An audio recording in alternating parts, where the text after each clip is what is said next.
Rav Shlomo Chaim Kasselman, un très grand Rav, un mashpia en Eretz Israël qui a influencé d'innombrables élèves à se rapprocher d'Hachem, à ajouter dans leur contact, dans l'authenticité de leur étude, des pratiques des mitzvot ou de la tefila. Avant d'arriver en Eretz Israël, il était emprisonné en Russie parce qu'il avait diffusé la Torah. Il était marié, il avait des enfants, 2 petits jumeaux, Berel et Velvel. Ces jumeaux-là ont grandi, ils sont arrivés à cet âge-là où on coupe les cheveux, à l'âge de 3 ans. Et lui était encore en prison. Son épouse a donc célébré cela, toute seule, avec ses enfants-là. Après cette célébration-là, elle a décidé de lui envoyer une photo de cet événement-là, et elle a mis quelques petits cheveux de ses enfants dans un petit sac. Et elle lui a envoyé ça. Lorsqu'il est sorti de prison, il a dit à son épouse, « Ce qui m'a fait le plus de bien, ce n'est pas la photo, mais ce sont les cheveux. » Pourquoi les cheveux ? Parce que, à travers ces petits cheveux-là, j'avais un contact physique réel avec mes enfants qui me manquait tant. Nous l'avons dit.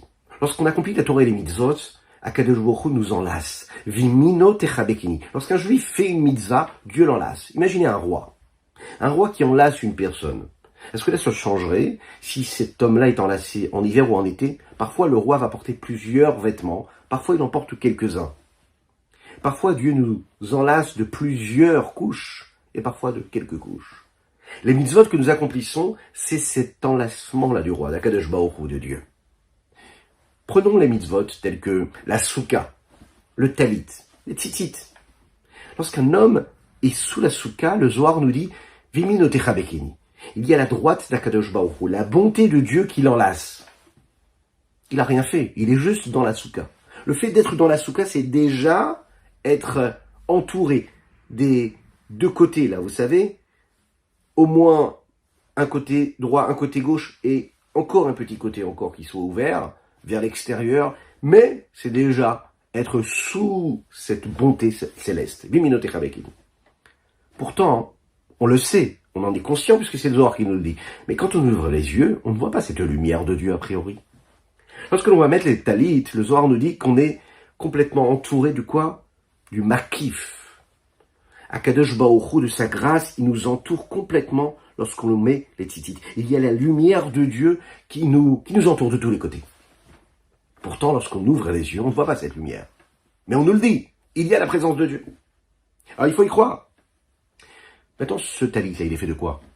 Il est fait de laine, on l'a travaillé, on y a mis des fils, on y a ajouté ces petits tzitzit, mais on est enlacé de cette lumière d'Akadosh Baruch Hu. Vous savez, c'est un petit peu comme quand on serre la main à une personne.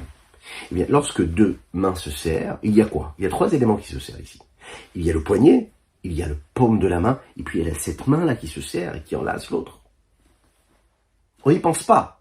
C'est juste une poignée de main qui a été échangée. Eh bien, il faut voir les mitzvot de la même manière.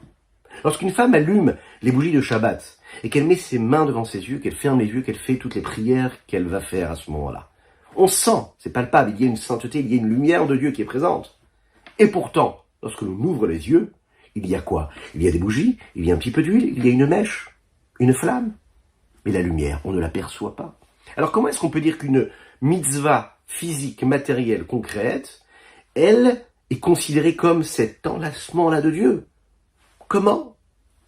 La réponse, elle est là. Le roi est peut-être en train de nous enlacer, peu importe le nombre de vêtements qu'il porte, ça restera toujours ce roi-là qui nous enlace. On ne voit pas tout, on ne voit pas toutes les dimensions de l'implication, on ne voit pas toute l'importance et la profondeur qu'il y a dans chaque mitzvah. On n'en est pas toujours conscient, mais on le sait. C'est Dieu qui se révèle, qui brille à travers chaque mitzvah que nous sommes en train d'accomplir. Il faut le vivre de cette façon-là. Un jour, le Baal Shem Tov s'est mis à danser. Ses élèves, qui étaient autour de lui, lui ont dit « Mais pourquoi est-ce que vous dansez ?» Il a dit « Voilà, j'ai reçu une nouvelle.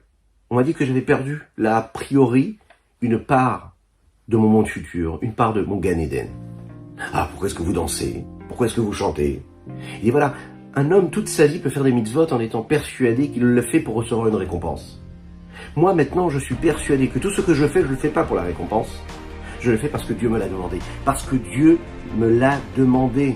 Les ma'an shemo beha'ava. Je le fais parce que Dieu me l'a demandé. comme Dieu me l'a demandé, parce que je l'aime, alors je fais ce qu'il m'a demandé. Ah, je vais recevoir une récompense, tant mieux. Mais je vais accomplir ce qu'il me demande, parce que Dieu me demande de le faire, et parce que quand je le fais, je sais que Dieu m'en lasse. Il est avec moi. Il me prend dans ses bras, il me recouvre. Lorsque je fais une mitzvah, je suis complètement dans les bras de Dieu. À bientôt.